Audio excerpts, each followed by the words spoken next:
ପ୍ରାକୃତିକ ଶୋଭାର ଗନ୍ତାଘର ହେଉଛି ମୋ ପ୍ରିୟ ରାୟଗଡ଼ ମାଟି। ପ୍ରାକୃତିକ ରମ୍ୟ ପରିବେଶର ବର୍ଣ୍ଣାଳୀ ଭିତରେ ଚଷାପୁଅ ବଞ୍ଚିଥାଏ ତା ଜୀବନ। ସିନ୍ଦୁରା ଫାଟି ନଥିବ, ହଳ ଲଙ୍ଗଳ ଆଉ ତା ବଳଦ ଯୋଡ଼ାକୁ ଧରି ବାହାରି ପଡ଼େ କ୍ଷେତ ଆଡ଼କୁ। ଆପଣ ଦେଖିପାରୁଥିବେ କି ସୁନ୍ଦର ଏଇ ଦୃଶ୍ୟ। ଏଇ ମନଲୋଭା ଦୃଶ୍ୟରେ ଜୀବନଟି ହଜିଯାଏ। ବାଦଲ ଆକାଶକୁ ଘେରି ରହିଛି।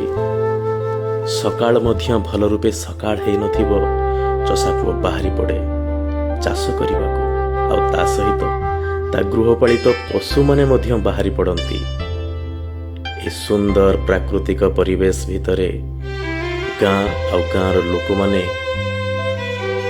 ଏକତାକୁ ନେଇ ବଞ୍ଚିବା ଶିଖନ୍ତି।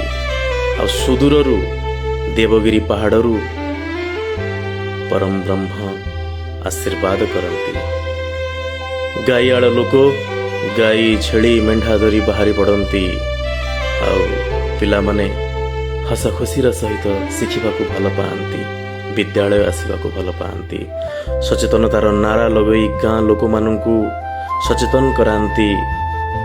ଆଉ ଯେତେବେଳେ ବର୍ଷା ହେଇଯାଏ, ଚାରିଆଡ଼େ ପାଣି ଆଉ ପାଣି, ପାଣିରେ ଭରିଯାଏ ଜମି। ତଥାପି ଚଷାପୁଅ ତା ମନୋବଳକୁ ଭାଙ୍ଗି ନଥାଏ।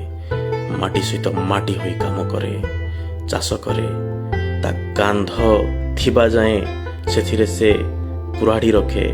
ଆଉ ଚାଷକୁ ନିଜ ଜୀବନର ବ୍ରତ ରୂପେ ଗ୍ରହଣ କରିଥିବା ଚଷାପୁଅ ସେଭଳି ଚାଷ କରୁଥାଏ।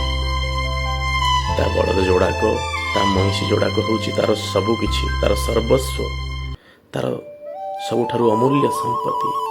କୁଳୁ କୁଳୁ ନାଦରେ ପାଣି ତା ବାଟ ଯେତେବେଳେ ଗୋଟେ ପରେ ଗୋଟେ ଜମି ଦେଇ ଆଗକୁ ବଢ଼ି ଚାଲୁଥାଏ, ସେଇ କୁଳୁକୁଳୁ ନାଦରେ ମୁଁ ସେଇ ଗାଁର ଶିକ୍ଷକ ସ୍ୱପ୍ନ ଦେଖେ।